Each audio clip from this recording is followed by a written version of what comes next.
So today we're making a bone-in rib roast, and that's what this is called. Prime rib, meaning the bone's still attached. Why are we doing this video?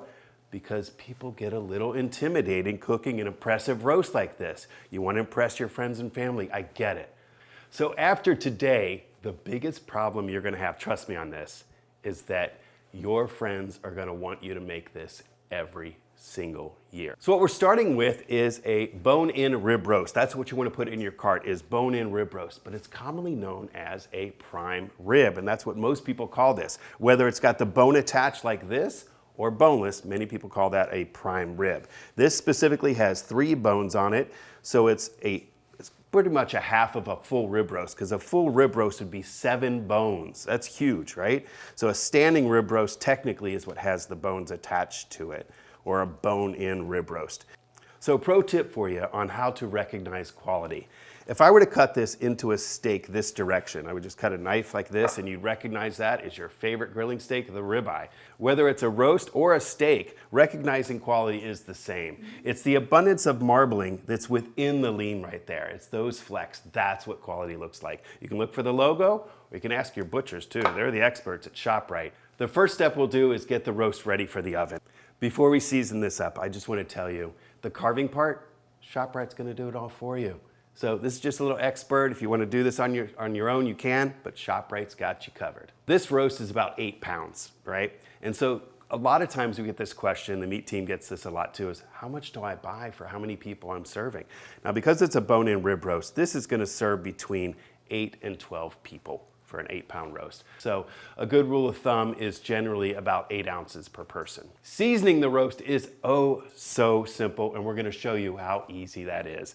Really, salt and pepper is the base of most great rubs, and this is a nice herbaceous quality that's going to be perfect with prime rib. I'm going to put these ingredients together. So simple. I've got some herbs, an equal amount of pepper and salt. That's what makes this a little more pepper forward.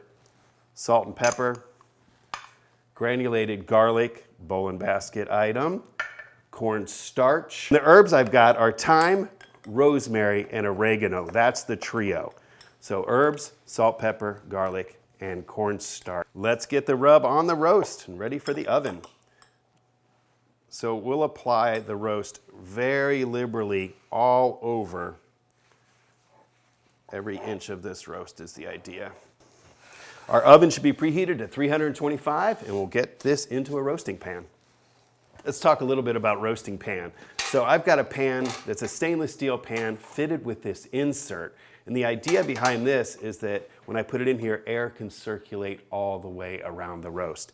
And the way I'm going to put this roast in is going to be a little unique also, because we're going to spend some time with it upside down. You might consider this upside down, where the bone is up. And the idea behind that is we're going to protect the top for a while during its initial cook. The oven temperature is pretty low, 325, so this is a reverse searing technique. That's the idea. We are going to reverse cook it. So we're going to go low for the majority of the cooking, then we'll rotate it and flip it so that fat side is now at the top, and we'll finish cooking it to develop a great crust. With our roast in the oven for 90 minutes, we've got time to make some classic sides. Horseradish cream sauce is one of them. So we'll start with some sour cream, and then we're going to add a couple ingredients, more than a couple. I've got a few ingredients here. We've got Dijon, just a couple tablespoons of Dijon. We've got horseradish sauce itself. Now this is the prepared horseradish. A 1/3 cup of that will go into the sour cream. So all this is just be folded into sour cream.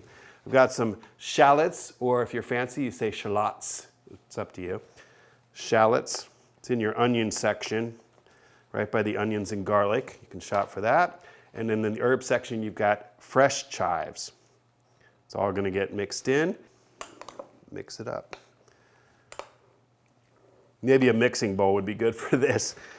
But I was trying to just save from more dishes so I can put it right into whatever I serve this in. The lemon juice just brings it to the right consistency and brightness. But if you felt like this was too thick, then you could add a little heavy cream. And that's why the recipe has a little heavy cream. I don't think we're going to need it.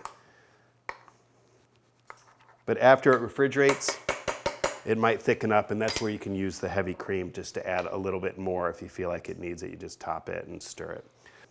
So we'll hold this at room temperature, or you can make this completely ahead. And it's as simple as that. Horseradish cream sauce to be ready to go. Now we're just gonna flip this after it's had 90 minutes in the oven. So the idea is reverse sear. We're gonna increase the temperature now to 375 in our oven, and then carefully just rotate this so that the bones will then be down, right? So you know what I'm gonna do? I'm gonna actually take advantage of a little bit of fat that's rendered. So I'm just gonna pull the roast out temporarily, just for a sec, okay? And then if you've got any fat, and you should after this amount of time, if you've got any fat, let's just pull some of that out now. Maybe I've got a couple tablespoons. Okay, just a little about that now, and I'll show you why here in a minute. We're gonna put this roast back in and then rotate just to put, so I use a couple tongs. It's gonna be hot, so especially your pan. Rotate gently so we can protect the beautiful crust that we're developing here. You can see how beautiful it's starting to look. So golden, great. So we're gonna increase it to 375 and go back in the oven. My favorite temperature when this is cooked is gonna be medium rare. My family likes it more medium, so I'm gonna cook this roast to medium. One tip I have for you while it's in the oven, if you feel like it's getting a little bit too dark on the outside during its final few minutes, go ahead and put foil over it to protect that crust. The internal temperature reached between 125 and 130. That's exactly the target we wanted. And while it rests, now this is important, to rest it for minimum 15 minutes for this size roast. It's important because the juices that are in there need to redistribute through the whole roast so that you get to enjoy that in every bite. That's the idea. I'm gonna pull this roast out to let it rest. Let me set this here because we're gonna build an au jus now. So we're gonna let this roast rest right on this carving board, let it rest for 15 or so minutes, and we're gonna build an au jus. This pan is hot. We're just gonna pour off the excess fat and then build a classic au jus with some great bowl and basket ingredients. We'll pour off the excess fat and we'll go right on the stovetop. This is gonna go super quickly at about medium to medium-high heat. We're gonna get it going and introduce beef broth into this pan. All of those drippings are going to become part of our flavorful au jus. An au jus is a classic accompaniment to prime rib. We're going to introduce some aromatics, pretty simple. I've got a couple cloves of garlic, make it 3. I just kind of smash them by hand or with the side of a knife. 3 cloves of garlic. So I've got some herbs also. Sprig or so of thyme. Let's do 3 sprigs of thyme. Throw that in, and then just a few leaves of the sage. Go ahead and put this in your basket. Just 3 or 5 leaves. Always has to be odd numbers, 3 or 5 leaves of sage. It'll just taste better. Put some heat on, about medium heat, and then we'll pull up all that flavor by putting in some stock. This is specifically reduced sodium beef broth. If you get the regular, it's just gonna be too salty, so get the reduced sodium beef broth. Go ahead and put that in your cart, and we'll get that to medium-high heat. To build the flavor even further, we're just gonna add a teaspoon of better than bouillon. You can put that in your cart. And the idea behind this spatula I'm using, this wooden spatula, I can really work to clean the bottom of the pan from those drippings that were stuck on the bottom and now are going to become an amazing, flavorful au jus. Classic. Let this simmer. We've got time. Our roast is resting. We're chill. All the work is done. This is so easy. This smells incredible. The roast flavor, I'm getting overwhelmed by the incredible flavors. Your family's going to love when you present this to them. Our flavors are going to get concentrated. The whole idea is to get this reduced, the liquid, by about half. It's only going to take about 5 minutes. Our au jus just needs to be strained. So we'll pour this hot pan, carefully pour into a pitcher that has a strainer. You can work in a bowl too and then transfer it.